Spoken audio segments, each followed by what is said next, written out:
En tout cas, cher Gelor, permettez-moi de vous dire que j'ai constaté quelque chose sur ce plateau. Quand je vois des gens vouloir une chose et son contraire, cher Gelor, nous sommes en République démocratique du Congo. Feu Musée Laurent Désiré Kabila, un héros national. De son vivant, il a dit: on ne s'agenouille pas devant quelqu'un qui a détruit son pays et cassé l'espoir de tout un peuple.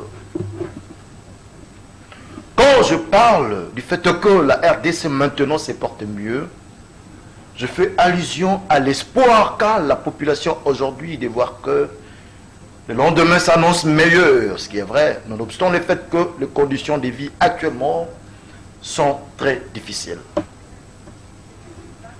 Aujourd'hui, si nous nous donnons le luxe, nous qui avons certainement l'habitude, on s'est donné cette habitude de dénoncer les choses.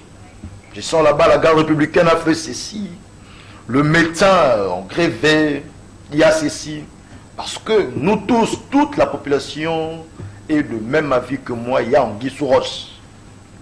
Et surtout dans la gestion de la chose publique. Alors, si nous, les mêmes personnes qui avons l'habitude de dénoncer, pointer du doigt, des fois nous manquons même le courage d'apporter des observations, nous, de mêmes personnes aujourd'hui, voulons tirer un boulet rouge à l'UGF, qui est un appareil mis en place par le gouvernement, par la présidence de la République, pour voir la gestion, pour gérer, ou plutôt avoir de l'œil sur la gestion en bonne et due forme du finance publique. En tout cas, j'ai dit, nous sommes où? Et nous sommes en train de perdre de repères.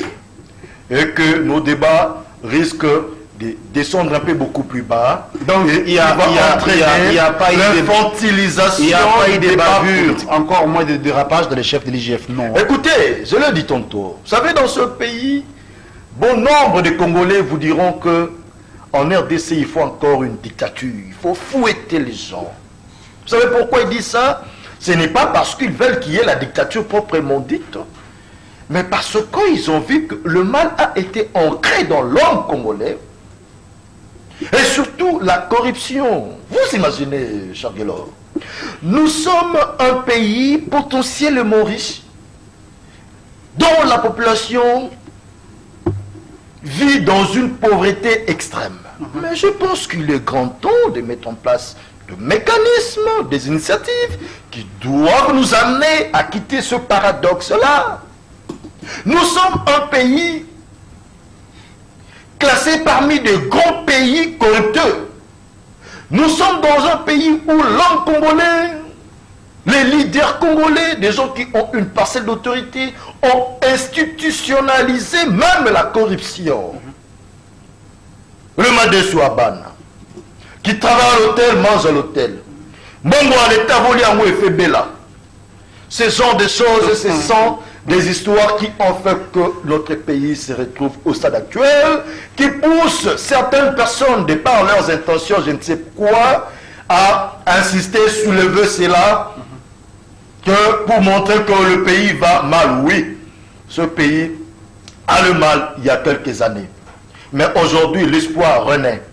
Au moyen de cette UGF, moi, à mon humble avis, tout ce qu'en tant que patriote, je soutiens l'action de l'IGF pour décourager tous ceux qui sont voleurs de l'argent public de l'État. Tous ceux qui veulent mettre la main dans le trésor public. Parce que si aujourd'hui, nous sabotons les actions de l'IGF, mais c'est comme si le peuple veut se moquer de Jésus. Mais d'où viendra le salut? L'IGF pour nous aujourd'hui doit être pris à bras le corps par tous les Congolais.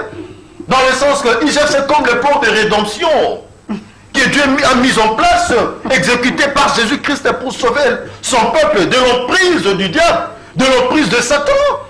Alors si aujourd'hui nous tirons un boulet réel sur l'IGF, mais d'où viendra le salut du peuple?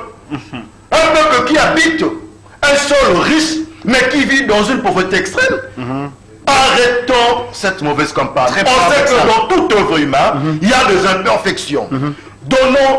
Faisons des observations objectives, constructives, pour que cet appareil puisse fonctionner en bonne et due forme, au lieu de faire des critiques du genre à décourager cette initiative, cette action tant louable. D'accord.